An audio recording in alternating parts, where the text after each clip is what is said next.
ഹിരണ്യകശിപു, നീ നിന്നെ തന്നെ മഹാബലശാലിയെന്നും സർവശക്തനെന്നും സദാ വാഴ്ത്തുന്നില്ലേ? എന്നാൽ ഇന്ന് നിനക്ക് കേവലം നിരായുധനായ ഒരു ബാലകനെ സ്പർശിക്കാൻ പോലും സാധിച്ചില്ല. അങ്ങനെയുള്ള നീ വിഷ്ണുവിനെ വധിക്കുമെന്നോ? എന്തുപറ്റി? കോപാകുലനായോ നീ?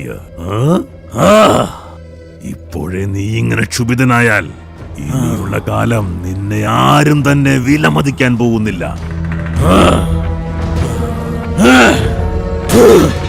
ബലഹീനനാണെന്ന് സമ്മതിക്ക. ഹിരണ്യകശിപു ബലഹീനനാണ്.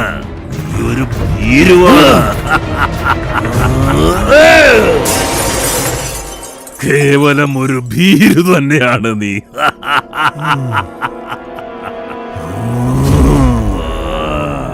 ഇതിനൊരന്ത്യം കണ്ടിരിക്കണം.